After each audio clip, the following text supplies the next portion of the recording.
Jadi korban-korban yang kecelakaan dari sana sampai sini, itu tuh ngumpulnya tuh di rumah itu. Ibunya itu sambil duduk, dia nangis teman-teman.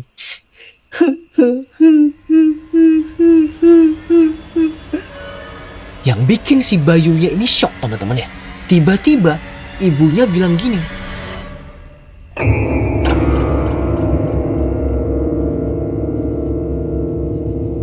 Halo semuanya, balik lagi sama aku Pratama Prasetya, Parnoya. So, kalian setuju gak sih kalau setiap rumah itu pasti punya ceritanya masing-masing? Ada yang rumah penuh dengan kebahagiaan, ada yang penuh dengan keluarga harmonis, dan kenangan yang indah. Tapi, ada juga nih rumah yang menyimpan rahasia menyeramkan. Seperti kisah nyata yang dikirimkan sama salah satu dari teman kita ini teman-teman. Kita panggil aja namanya itu Bayu. Jadi, pas di sebelah rumahnya Bayu ini, ada sebuah rumah yang serem. Banyak banget kejadian aneh yang terjadi di rumah itu. Semua keanehan itu bermula waktu pemiliknya ini pindah dari rumah itu secara tiba-tiba. Apa yang sebenarnya terjadi sama rumah itu ya? Dan rahasia apa yang tersembunyi di dalamnya? Kalau emang gak ada apa-apa, terus kenapa pemilik rumah itu pindah diam-diam? Ini adalah salah satu kisah yang paling menakutkan yang pernah aku bacain di channel ini teman-teman. Dan terima kasih ya buat Bayu yang sukses bikin aku paranoid. So, ini dia ceritanya.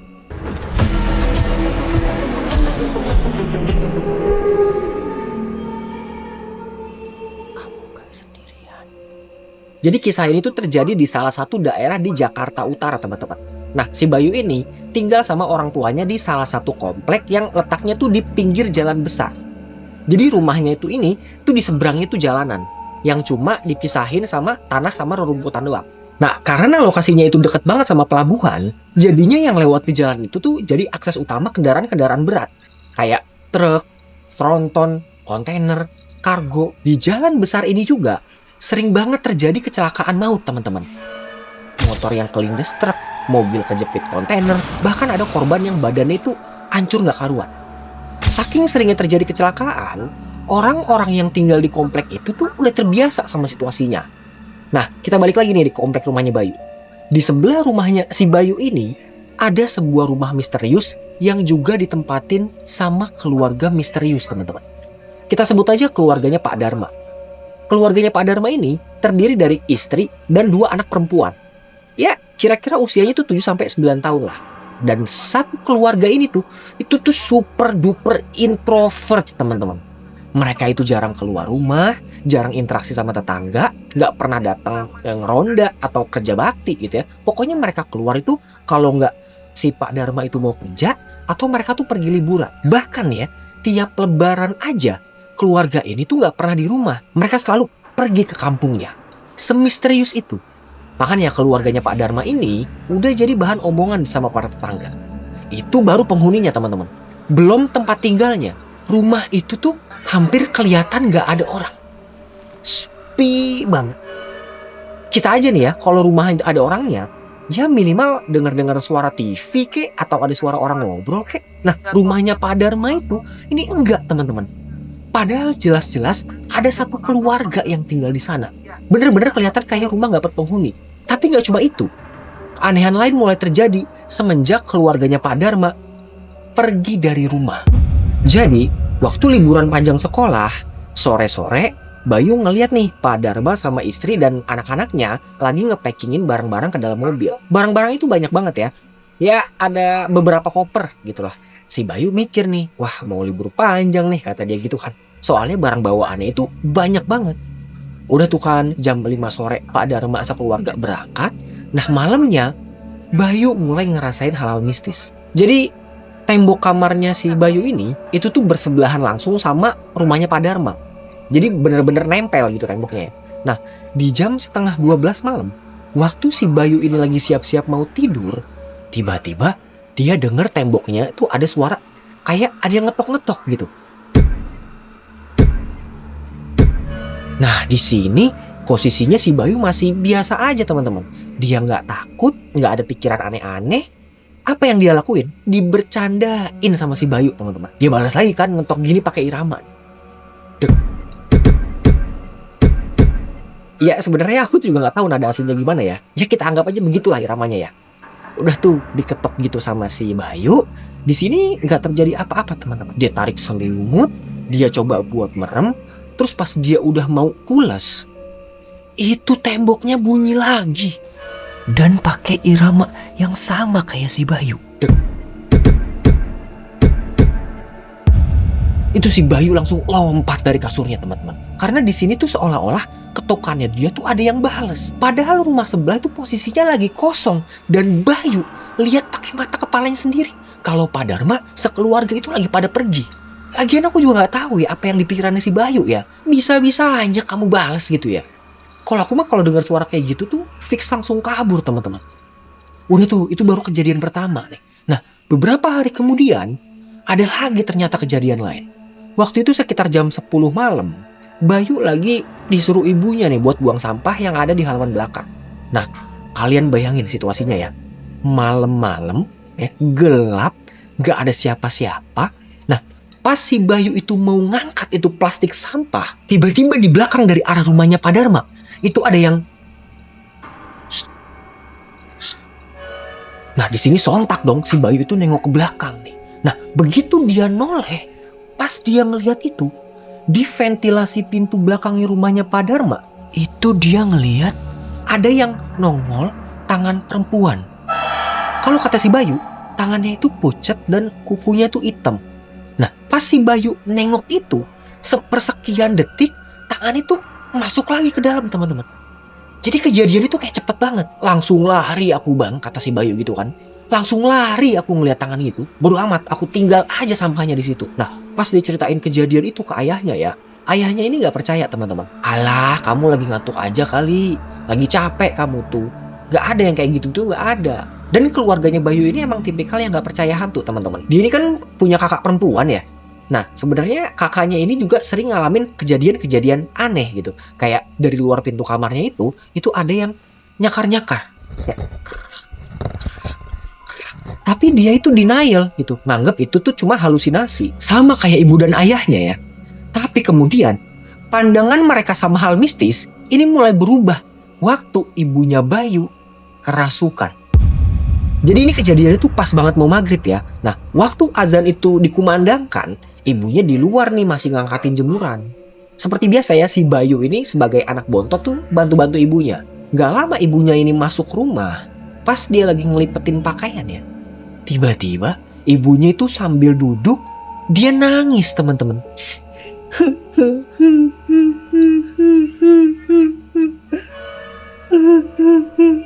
Ditanyakan sama si Bayu, "Bu, ibu nangis bu?" Nggak dijawab tuh, ibunya tuh masih nangis aja. Terus tahu nggak, yang bikin si Bayunya ini shock teman-teman ya. Tiba-tiba ibunya bilang gini, "Kaki saya mana? Kaki saya mana? Tolong cariin kaki saya." Merinding. Dipanggil dong kakaknya kan. Mbak, nih ibu kenapa mbak? Ada apa ibu? Ini ibu gak tahu nih, nangis-nangis katanya kakinya hilang. Nah saat itu juga langsung deh tuh mereka panggil tuh Pak Ustadz tuh. Udah tuh beberapa menit kemudian Pak Ustadznya ini datang dan mulailah di situ mereka ruqyah. Dan ya udah gitu ya, seperti kayak ruqyah kebanyakan ya. Nah setelah ibunya ini diruqyah dan dia itu sembuh, tiba-tiba Pak Ustadz itu bilang gini nih, "Saya ngerasa ya, kayaknya ada yang aneh sama rumah sebelah." Sambil nunjuk rumahnya Pak Dharma tuh. Langsung ditimpalin kan sama si Bayu. "Iya Pak Ustadz, saya juga sering ngalamin hal-hal aneh dari rumah itu." Udah tuh kan dari situ mereka ngobrol-ngobrol lagi. Pak Ustadz juga ngasih tahu sebenarnya apa yang ada di situ. Ditawarin lah ke si Bayu nih, "Bayu, kamu mau nggak ngerogoh sukmo? Biar kamu ngelihat apa yang saya lihat." Oh iya aku maaf lupa ngasih tahu ya. Jadi Pak Ustadznya ini emang guru ngajinya Bayu waktu SD. Makanya mereka tuh bisa seakrab itu. Nah balik lagi, ditawarin nih ngerogoh sukmo kan ke si Bayu. Mau dia tolak tapi dia penasaran. Mau bilang, "Tuh mbaknya aja tuh," atau "tuh ayah aja tuh." Kan mereka yang gak percaya gitu ya. Tapi gak sopan. Akhirnya ujung-ujungnya diiyain lah sama si Bayu. Mulailah si Bayu ini ngelakuin ngerogoh sukmo teman-teman. Yuk sebelum kita ngelakuin ini, kamu harus yakin dulu dari hati kamu. Terus nanti kamu zikir ya. Dan kalau di hati kamu ini ada rasa sombong, rasa iri, dengki, kamu buang tuh sifat itu semua jauh-jauh. Udah tuh kan si Bayu ini tiduran, terus dia merem gitu ya, sambil dia ngelakuin apa yang diminta sama Pak Ustadz. Nah, awalnya dia ngerasa itu tuh badannya itu kayak kesemutan teman-teman. Terus Bayu juga denger ada suara deburan ombak dari kupingnya. Nah, lama-lama badannya itu jadi enteng, makin enteng, sampai akhirnya dia itu lepas dan bisa ngeliat badannya sendiri. Udah tuh setelah dia berhasil ngerogoh sukmo, dia melayang tuh ke rumahnya Pak Dharma. Dan dia ngeliat hal-hal yang sangat mengerikan teman-teman. Jadi di sana dia ngeliat arwah-arwah korban kecelakaan. Nih kalian bayangin ya, di bagian terasnya itu ada 5-10 orang lagi ngegeletak. Lagi ada yang duduk, ada yang rebahan gitu ya. Ada bapak-bapak, ada ibu-ibu, nenek-nenek. Tapi kondisi organ tubuhnya itu udah gak lengkap. Ada yang kepalanya gak ada yang tangannya buntung, ada yang badannya ini tuh hancur, ada yang mukanya tuh sobek dari kuping kanan ke kuping kiri. Pokoknya macam-macam lah. Dan beberapa dari mereka juga kayak orang bingung, kayak orang linglung gitu, kayak ngeliatin gini bengong aja gitu. Udah gitu kondisi pakaiannya juga kotor, banyak sobekan sama banyak bekas darah. Ya pokoknya bener-bener penggambaran kayak korban abis kena kecelakaan gitu. Dan ternyata di situ ada anak bayi juga teman-teman. Semakin si Bayu ini masuk ke dalam, rasanya itu makin berat, makin susah gitu loh. Dan begitu dia di ruang tamu, dia ngelihat ada satu perempuan lagi duduk di lantai sambil nangis nyariin kakinya. Kaki saya mana? Tolong cariin kaki saya. Ya Allah, astagfirullahaladzim. Ini kayaknya yang ngerasukin ibunya ya gak sih? Nah, pas si Bayu ini ngedeketin perempuan itu, tiba-tiba perempuan itu berhenti nangis. Terus melihat ke arahnya Bayu gini.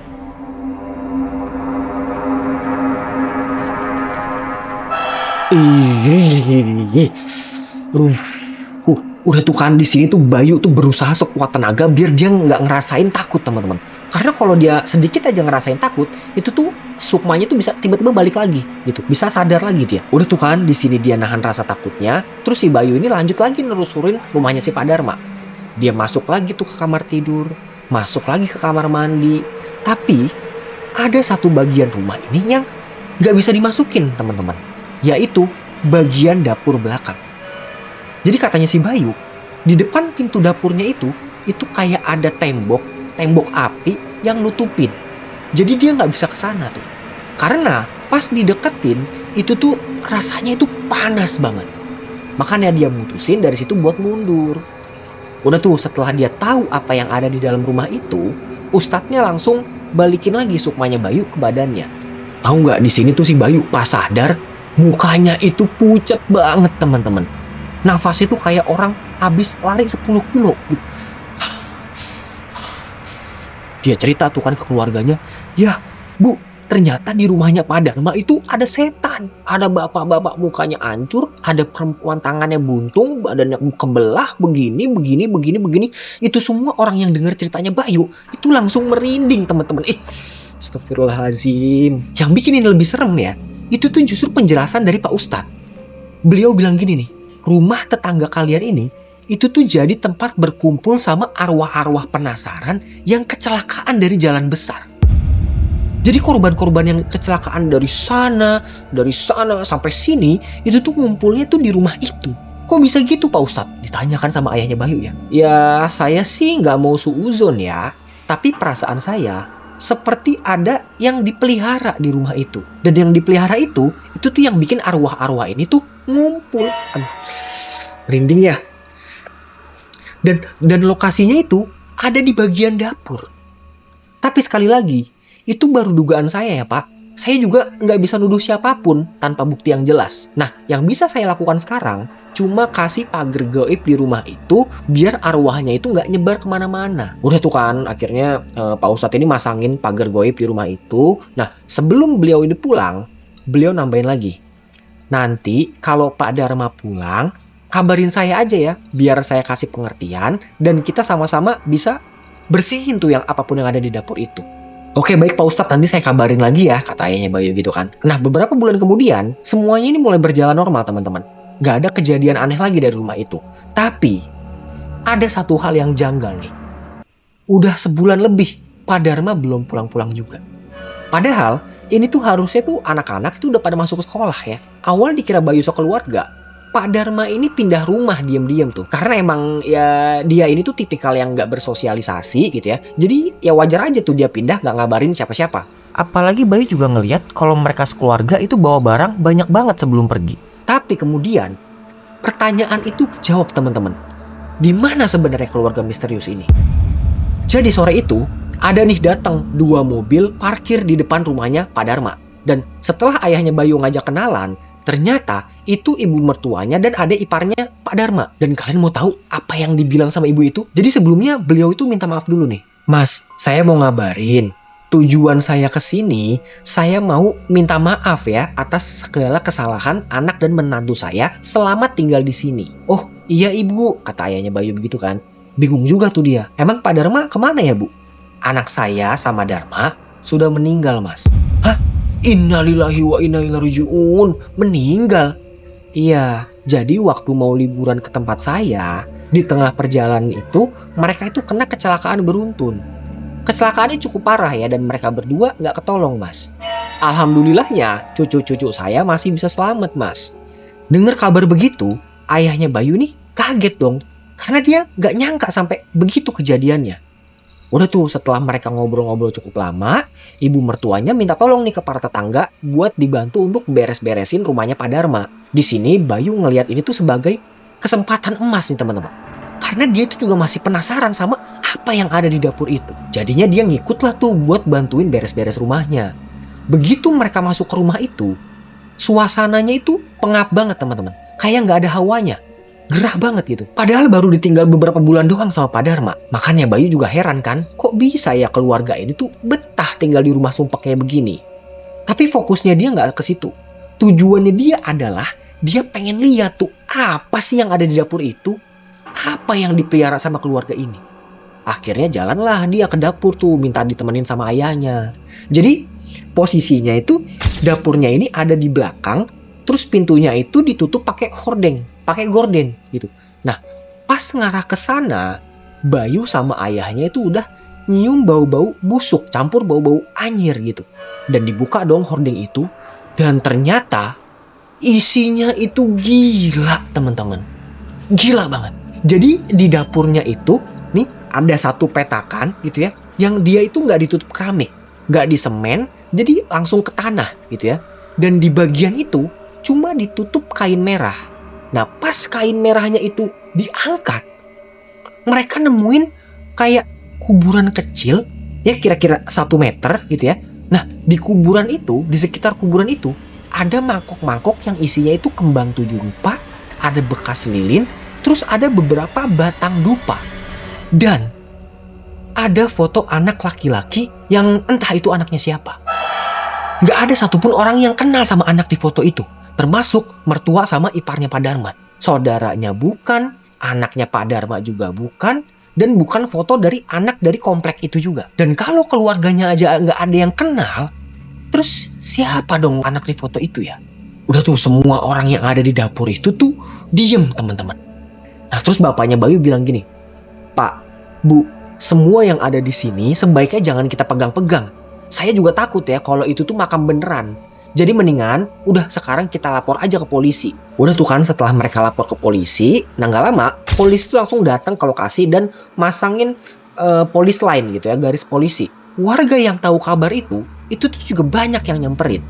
Mereka tuh penasaran apa rahasia dari rumah itu. Nah begitu makamnya itu digali sama polisi, itu tuh mereka nemuin ada jasad anak kecil yang belum bisa diidentifikasi. Nah sampai sekarang katanya si Bayu ya, polisi itu masih ngelakuin penyelidikan untuk nemuin siapa anak di dalam foto itu dan apa hubungannya sama keluarganya Pak Dharma. Sementara itu, Pak Ustadz juga ngadain pengajian sama seluruh warga yang ada di RT itu. Mereka berdoa buat keluarganya Pak Dharma, buat keberkahan rumah itu, dan buat arwah-arwah yang belum berhasil pulang. Nah setelah beberapa waktu, gak pernah ada lagi tuh kejadian aneh dari rumah itu. Semuanya tuh bisa kembali dengan normal, khususnya buat keluarganya Bayu. Dan karena banyak yang belum terjawab tentang keanehan dari keluarganya Pak Dharma, para warga di sana itu tuh akhirnya mulai bikin teori mereka masing-masing, teman-teman. Jadi ada yang bilang katanya dari awal nempatin keluarganya Pak Dharma itu emang sering ngalamin gangguan-gangguan dari arwah-arwah itu. Nah, biar mereka ini nggak bertambah jahat, makanya dia peliharalah arwah-arwah itu, dikasih makan pakai ritual-ritual. Nah, itu teori yang pertama. Selain itu, ada juga teori yang bilang sebenarnya tujuannya Pak Dharma itu baik ya. Dia ngelakuin semacam ritual biar arwahnya itu nggak nyebar kemana-mana, betah di rumahnya, dan nggak mengganggu tetangga yang lain. Makanya pas Pak Dharma itu meninggal, itu tuh arwah-arwah itu pada kelaparan, teman-teman. Nggak ada yang ngasih makan. Akhirnya mereka mulai mencar lah tuh keluar rumah. Nah, menurut kalian, mana teori yang benar ya? Tapi di luar dari teori-teori itu, yang masih jadi pertanyaan besar adalah siapa anak di makam itu ya?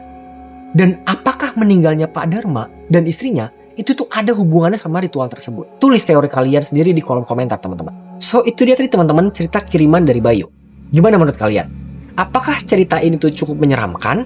Atau kalian punya cerita yang lebih serem lagi? Silahkan kalian DM aja ke Instagram aku yang ada di bawah sini. Dan jangan lupa di follow juga ya. Kalau kalian suka sama konten ini, jangan lupa like, comment, dan juga subscribe biar aku semangat bikin videonya. Terakhir, aku Pratama Prasetya pamit. Terima kasih udah nonton. Mohon maaf jika ada kesalahan kata dan perilaku. See you on the next one.